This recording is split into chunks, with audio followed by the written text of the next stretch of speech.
ಸಿಂಧನೂರಿನ ಮೊದಲ ಎಂಎಲ್ಎ ಯಾರು ಗೊತ್ತಾ? ಟಾಪ್ 6 ಪ್ರಭಾವ ಬೀರಿದ ಎಂಎಲ್ಎಗಳು ಯಾರು ಬನ್ನಿ ನೋಡೋಣ.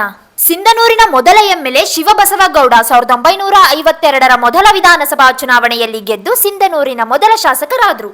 ಟಾಪ್ 6 ಎ ಚಿನ್ನನಗೌಡ 1967ರಲ್ಲಿ ಶಾಸಕರಾಗಿ ಸಿಂಧನೂರಿನ ರಾಜಕೀಯದಲ್ಲಿ ತಮ್ಮದೇ ಆದ ಗುರುತು ಮೂಡಿಸಿದ್ರು. ಟಾಪ್ 5 ಆರ್ ನಾರಾಯಣಪ್ಪ 1985ರಲ್ಲಿ ಶಾಸಕರಾಗಿ ಕ್ಷೇತ್ರದ ಅಭಿವೃದ್ಧಿಗೆ ಕೊಡುಗೆ ನೀಡಿದ್ರು.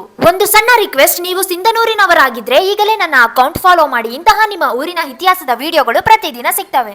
ಟಾಪ್ 4 ಕೆ ವಿರೂಪಾಕ್ಷಪ್ಪ ಸಿಂಧನೂರಿನ ರಾಜಕೀಯದಲ್ಲಿ ಪ್ರಮುಖ ನಾಯಕರಾಗಿ ಗುರುತಿಸಿಕೊಂಡ್ರು. ಟಾಪ್ 3 ಬಸವಂತರಾವ್ ಬಸನಗೌಡ 2 ಬಾರಿ ಶಾಸಕರಾಗಿ ಆರಂಭಿಕ ರಾಜಕೀಯ ಬೆಳವಣಿಗೆಗೆ ಭದ್ರ ಅಡಿಪಾಯ ಹಾಕಿದ್ರು. ಟಾಪ್ 2 ವೆಂಕಟರಾವ್ ನಾಡಗೌಡ 2 ಬಾರಿ ಶಾಸಕರಾಗಿ ಸಿಂಧನೂರಿನ ರಾಜಕೀಯದಲ್ಲಿ ತಮ್ಮದೇ ಛಾಪು ಮೂಡಿಸಿದ್ರು. ಟಾಪ್ 1 ಹಂಪನಗೌಡ ಬಾದರ್ಲಿ 5 ಬಾರಿ ಶಾಸಕರಾಗಿ ಸಿಂಧನೂರಿನ ರಾಜಕೀಯ ಇತಿಹಾಸದ ಅತ್ಯಂತ ಪ್ರಭಾವಿ ನಾಯಕರಲ್ಲಿ ಒಬ್ಬರಾಗಿದ್ದಾರೆ. ನಿಮ್ಮ ಪ್ರಕಾರ ಸಿಂಧನೂರಿನ ಅತ್ಯಂತ ಪ್ರಭಾವಿ ಎಂಎಲ್ಎ ಯಾರು ಅಂತ ಕಮೆಂಟ್ ಮಾಡಿ. ಮತ್ತು ಮುಂದಿನ ವಿಡಿಯೋ ಯಾವ ಊರಿನ ಎಂಎಲ್ಎ ಬಗ್ಗೆ ಬೇಕೋ ಕಮೆಂಟ್ ನಲ್ಲಿ ತಿಳಿಸಿ. Ram Ram, see you guys in my next vlog.